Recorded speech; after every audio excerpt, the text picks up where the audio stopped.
তো দেখতে পাচ্ছেন 33 কেবি প্যানেল বোর্ড। এই প্যানেল বোর্ড থেকে কিভাবে ভোল্টেজ পরীক্ষা করে দেখতে হয় সেটা আপনাদেরকে দেখায় চলুন। এখন এখানে লেখা আছে ভোল্ট মিটার সুইচ, এবং এখন এই ভোল্ট মিটারটা অফ পজিশনে আছে বিধায় ভোল্টেজ 0 দেখাচ্ছে। এখন আমরা প্রতিটা ফেজের যদি ভোল্টেজটা পরীক্ষা করতে চাই, এখানে দেখতে পাচ্ছেন এখানে রেড ফেজ আছে। তো আমি রেড ফেজটা দেখাচ্ছি আপনাদেরকে। রেড ফেজের ভোল্টেজটা এখন দেখাচ্ছে 18.52। আমরা যদি ওয়াই ফেজের ভোল্টেজটা দেখতে চাই তাহলে দেখতে পাবো এখানে 18.75। এবার যদি আমরা ব্লু ফেজের ভোল্টেজটা দেখতে চাই তাহলে আমরা এবার নিচে নিয়ে আসবো। এবার আমরা দেখতে পাচ্ছি ব্লু ফেজের ভোল্টেজ আছে 18.38। তো এখানে দেখতে পাচ্ছেন প্রতিটা ফেজের সাথে এন লেখা আছে, আর এন, ওয়াই এন এবং বি এন। এই এন দ্বারা কি বোঝাচ্ছে? এন দ্বারা বোঝাচ্ছে হচ্ছে এটা শুধুমাত্র ফেজ ভোল্টেজ, অর্থাৎ ফেজ টু গ্রাউন্ড বা ফেজ টু নিউট্রাল ভোল্টেজ।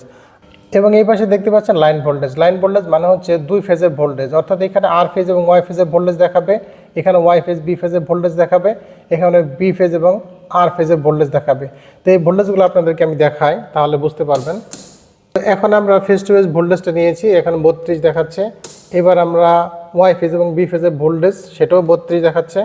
এবার যদি আমরা ভোল্টেজটা আবার চেঞ্জ করে দিই, আর ফেজ এবং ওয়াই ফেজের ভোল্টেজ এখনও 32 দেখাচ্ছে। তার মানে এই ভোল্টেজ নব দ্বারা আমরা ফেজ ভোল্টেজ এবং লাইন ভোল্টেজ দুইটা আলাদা আলাদাভাবে দেখতে পারি।